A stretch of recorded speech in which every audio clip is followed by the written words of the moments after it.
ओम नमो भगवते वासुदेवाय। दूसरा अध्याय। हिरण्याक्ष का वध होने पर हिरण्यकशिपु का अपनी माता और कुटुंबियों को समझाना। नारद जी ने कहा, युधिष्ठिर, जब भगवान ने वाराह अवतार धारण करके हिरण्याक्ष को मार डाला, तब भाई के इस प्रकार मारे जाने पर हिरण्यकशिपु रोष से जल भुन गया और शोक से संतप्त हो उठा। वह क्रोध से कांपता हुआ अपने दांतों से बार बार होठ चबाने लगा। क्रोध से दहकती हुई आंखों की आग के धुएं से धूमिल हुए आकाश की ओर देखता हुआ वह कहने लगा। उस समय विकराल दाढ़ों, आग उगलने वाली उग्र दृष्टि और चढ़ी हुई भौहों के कारण उसका मुंह देखा न जाता था। भरी सभा में त्रिशूल उठाकर उसने द्विमूर्धा, त्रयक्ष, शंबर, शतबाहु, हैग्रीव, नमूची, पाक, इलवल, विप्रचिति, पुलोमा और शकुन आदि को संबोधन करके कहा, दैत्यों और दानवों, तुम सब लोग मेरी बात सुनो और उसके बाद जैसे मैं कहता हूँ वैसे करो। तुम्हें यह ज्ञात है कि मेरे क्षुद्र शत्रुओं ने मेरे परम प्यारे और हितैषी भाई को विष्णु से मरवा डाला है। यद्यपि वह देवता और दैत्य दोनों के प्रति समान है, तथापि दौड़ धूप और अनुन्य विनय करके देवताओं ने उसे अपने पक्ष में कर लिया है। यह विष्णु पहले तो बड़ा शुद्ध और निष्पक्ष था, परंतु अब माया से वराह आदि रूप धारण करने लगा है और अपने स्वभाव से च्युत हो गया है। बच्चे की तरह जो उसकी सेवा करे उसी की ओर हो जाता है। उसका चित्त स्थिर नहीं है। अब मैं अपने इस शूल से उसका गला काट डालूंगा और उसके खून की धारा से अपने रुधिर प्रेमी भाई का तर्पण करूंगा। तब कहीं मेरे हृदय की पीड़ा शांत हो। उस मायावी शत्रु के नष्ट होने पर, पेड़ की जड़ कट जाने पर डालियों की तरह सब देवता अपने आप सूख जाएंगे, क्योंकि उनका जीवन तो विष्णु ही है। इसलिए तुम लोग इसी समय पृथ्वी पर जाओ। आजकल वहाँ ब्राह्मण और क्षत्रियों की बहुत बढ़ती हो गई है। वहाँ जो लोग तपस्या, यज्ञ, स्वाध्याय, व्रत और दान आदि शुभ कर्म कर रहे हों, उन सबको मार डालो। विष्णु की जड़ है द्विजातियों का धर्म कर्म, क्योंकि यज्ञ और धर्म ही उसके स्वरूप हैं। देवता, ऋषि, पितर, समस्त प्राणी और धर्म का वही परम आश्रय है। जहाँ जहाँ ब्राह्मण, गाय, वेद, वर्णाश्रम और धर्म कर्म हो, उन देशों में तुम लोग जाओ। उन्हें जला दो, उजाड़ डालो। दैत्य तो स्वभाव से ही लोगों को सताकर सुखी होते हैं। दैत्यराज हिरण्यकशिपु की आज्ञा उन्होंने बड़े आदर से सिर झुकाकर स्वीकार की और उसी के अनुसार जनता का नाश करने लगे। उन्होंने नगर, गांव, गौओं के रहने के स्थान, बगीचे, खेत, टहलने के स्थान, ऋषियों के आश्रम, रत्न आदि की खाने, किसानों की बस्तियां, तराई के गांव, अहीरों की बस्तियां और व्यापार के केंद्र, बड़े बड़े नगर जला डाले। कुछ दैत्यों ने खोदने के शस्त्रों से बड़े बड़े पुल, परकोटे और नगरों के फाटकों को तोड़ फोड़ डाला, तथा दूसरों ने कुल्हाड़ियों से फले फूले हरे बड़े पेड़ काट डाले। कुछ दैत्यों ने जलती हुई लकड़ियों से लोगों के घर जला दिए।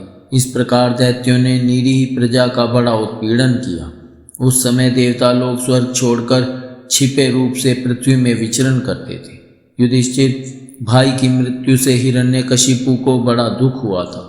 जब उसने उसकी अंत्येष्टि क्रिया से छुट्टी पा ली, तब शकुनी, शंबर, धृष्ट, भूत संतापन, व्रक, कालनाभ, महानाभ, हरिश्मश्रु और उत्कच अपने इन भतीजों को सांत्वना दी। उनकी माता वृषाभानु को और अपनी माता द्युति को देश काल के अनुसार मधुर वाणी से समझाते हुए कहा।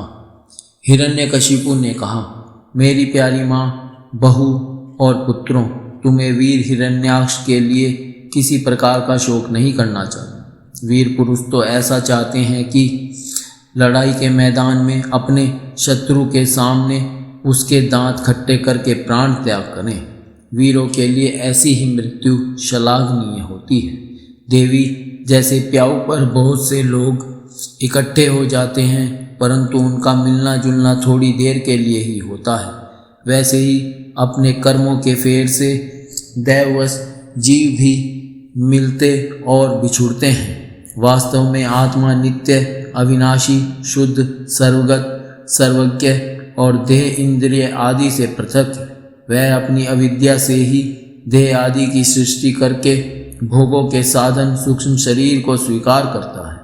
जैसे हिलते हुए पानी के साथ उसमें प्रतिबिंबित होने वाले वृक्ष भी हिलते से जान पड़ते हैं और घुमाई जाती हुई आँख के साथ सारी पृथ्वी ही घूमती सी दिखाई देती है कल्याणी, वैसे ही विषयों के कारण मन भटकने लगता है और वास्तव में निर्विकार होने पर भी उसी के समान आत्मा भी भटकता हुआ सा जान पड़ता है। उसका स्थूल और सूक्ष्म शरीरों से कोई भी संबंध नहीं है, फिर भी वह संबंधी सा जान पड़ता है। सब प्रकार से शरीर रहित आत्मा को शरीर समझ लेना यही तो अज्ञान है। इसी से प्रिय तथा अप्रिय वस्तुओं का मिलना और बिछुड़ना होता है। इसी से कर्मों के साथ संबंध हो जाने के कारण संसार में भटकना पड़ता है। जन्म मृत्यु, अनेकों प्रकार के शोक, अविवेक, चिंता और विवेक की विस्मृति, सबका कारण यह अज्ञान ही है। इस विषय में महात्मा लोग एक प्राचीन इतिहास कहा करते हैं। वह इतिहास मरे हुए मनुष्य के संबंधियों के साथ यमराज की बातचीत है। तुम लोग ध्यान से उसे सुनो। उशीनर देश में एक बड़ा यशस्वी राजा था। उसका नाम था सुयज्ञ। लड़ाई में शत्रुओं ने उसे मार डाला। उस समय उसके भाई बंधु उसे घेर कर बैठ गए। उसका जड़ाऊ कवच छिन्न भिन्न हो गया था। गहने और मालाएं तहस नहस हो गई थी। बाणों की मार से कलेजा फट गया था। शरीर खून से लथपथ था। बाल बिखर गए थे। आंखें धंस गई थी।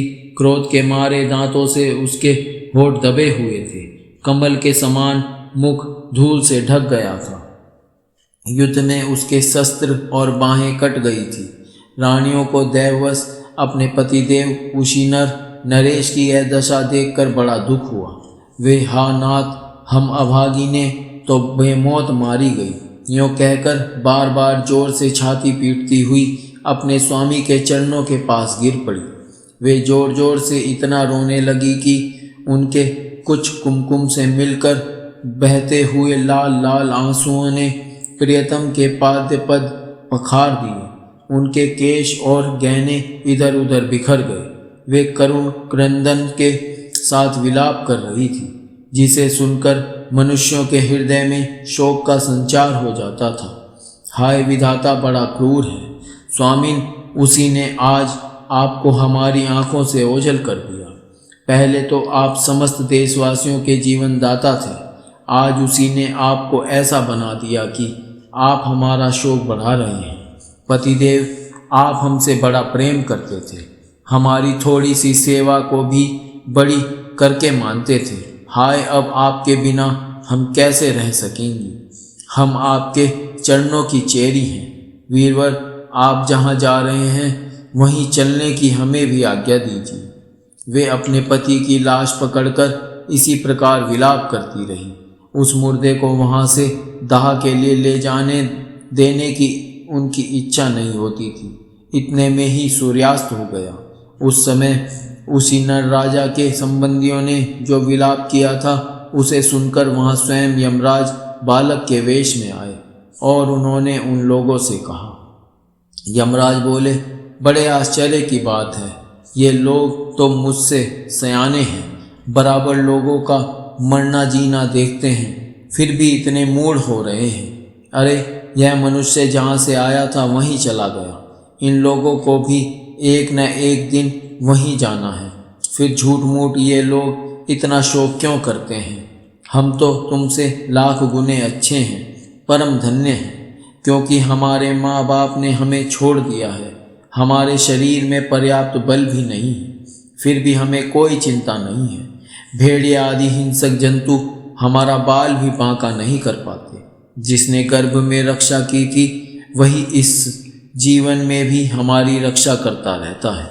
देवियों, जो अविनाशी ईश्वर अपनी मौज से इस जगत को बनाता है, रखता है और बिगाड़ देता है, उस प्रभु का यह एक खिलौना मात्र है। वह इस चराचर जगत को दंड या पुरस्कार देने में समर्थ है।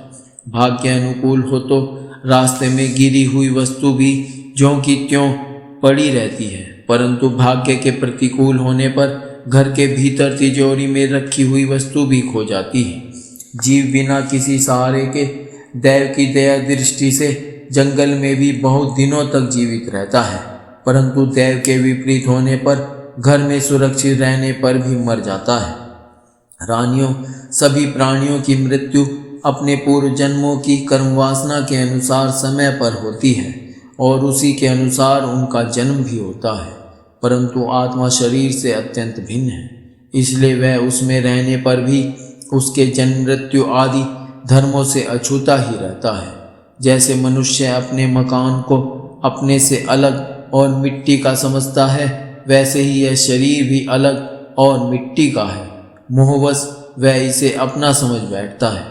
जैसे बुलबुले आदि पानी के विकार, घड़े आदि मिट्टी के विकार और गहने आदि स्वर्ण के विकार समय पर बनते हैं, रूपांतरित होते हैं तथा नष्ट हो जाते हैं, वैसे ही इन्हीं तीनों के विकार से बना हुआ यह शरीर भी समय पर बन बिगड़ जाता है। जैसे काठ में रहने वाली व्यापक अग्नि स्पष्ट ही उससे अलग है, जैसे देह में रहने पर भी वायु का उससे कोई संबंध नहीं है, जैसे आकाश सब जगह एक सा रहने पर भी किसी के दोष गुण से लिप्त नहीं होता, वैसे ही समस्त देहेंद्रियों में रहने वाला और उनका आश्रय आत्मा भी उनसे अलग और निर्लिप्त है। मूर्खों, जिसके लिए तुम सब शोक कर रहे हो, वह सुयज्ञ नाम का शरीर तो तुम्हारे सामने पड़ा है। तुम लोग इसी को देखते थे। इसमें जो सुनने वाला और बोलने वाला था वह तो कभी किसी को नहीं दिखाई पड़ता था, फिर आज भी नहीं दिखाई दे रहा है, तो शोक क्यों? तुम्हारी यह मान्यता कि प्राण ही बोलने या सुनने वाला था सो निकल गया, मूर्खतापूर्ण है, क्योंकि सुषुप्ति के समय प्राण तो रहता है, पर न वह बोलता है न सुनता है। शरीर में सब इंद्रियों की चेष्टा का हेतुभूत तो महाप्राण है। वह प्रधान होने पर भी बोलने या सुनने वाला नहीं है, क्योंकि वह जड़ है। देह और इंद्रियों के द्वारा सब पदार्थों का दृष्टा जो आत्मा है, वह शरीर और प्राण दोनों से पृथक है। यद्यपि वह परिच्छिन्न नहीं है, व्यापक है, फिर भी पंचभूत इंद्रिय और मन से युक्त नीचे ऊंचे देव, मनुष्य, पशु, पक्षी आदि शरीरों को ग्रहण करता और अपने विवेक बल से मुक्त भी हो जाता है। वास्तव में वह इन सब से अलग है। जब तक वह 5 प्राण, 5 कर्मेंद्रिय, 5 ज्ञानेंद्रिय, बुद्धि और मन, इन 17 तत्वों से बने हुए लिंग शरीर से युक्त रहता है, तभी तक कर्मों से बंधा रहता है, और इस बंधन के कारण ही माया से होने वाले मोह और क्लेश बराबर उसके पीछे पड़े रहते हैं। प्रकृति के गुणों और उनसे बनी हुई वस्तुओं को सत्य समझना अथवा कहना झूठ मूठ का दुराग्रह है। मनोरथ के समय की कल्पित और स्वप्न के समय की दिख पड़ने वाली वस्तुओं के समान इंद्रियों के द्वारा जो कुछ ग्रहण किया जाता है सब मिथ्या है। इसलिए शरीर और आत्मा का तत्व जानने वाले पुरुष न तो अनित्य शरीरों के लिए शोक करते हैं और न नित्य आत्मा के लिए ही, परंतु ज्ञान की दृढ़ता न होने के कारण जो लोग शोक करते रहते हैं, उनका स्वभाव बदलना बहुत कठिन है। किसी जंगल में एक बहेलिया रहता था। वह बहेलिया क्या था, विधाता ने मानो उसे पक्षियों के काल रूप में ही रच रखा था। जहाँ कहीं भी वह जाल फैला देता और ललचाकर चिड़ियों को फंसा लेता। एक दिन उसने कुलिंग पक्षी के एक जोड़े को चारा चुगते देखा। उनमें से उस बहेलिये ने मादा पक्षी को तो शीघ्र ही फंसा लिया। कालवश वह जाल के फंदों में फंस गई। नर पक्षी को अपनी मादा की विपत्ति को देखकर बड़ा दुख हुआ। वह बेचारा उसे छुड़ा तो सकता न था।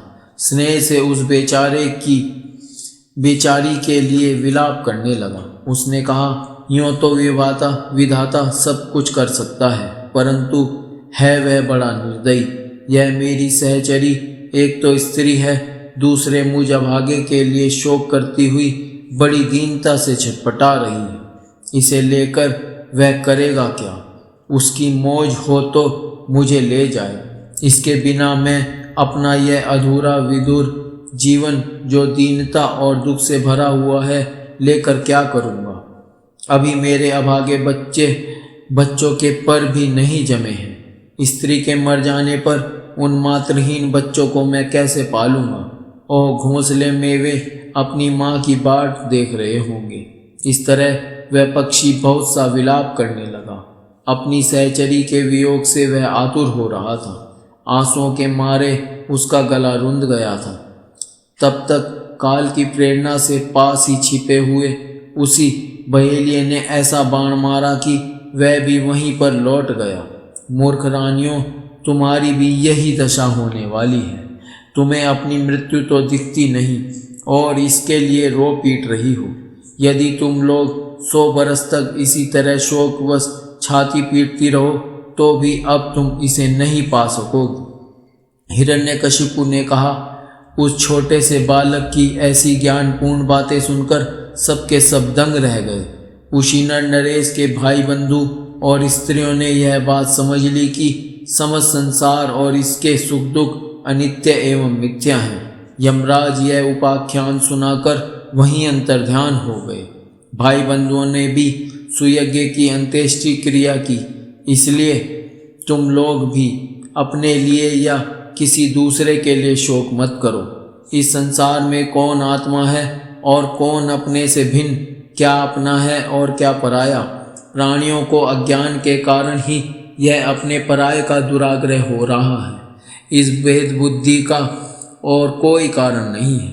नारद जी ने कहा, युधिष्ठिर, अपनी पुत्रवधू के साथ दिति ने हिरण्यकशिपु की यह बात सुनकर उसी क्षण पुत्र शोक का त्याग कर दिया और अपना चित्त परम तत्व स्वरूप परमात्मा में लगा दिया।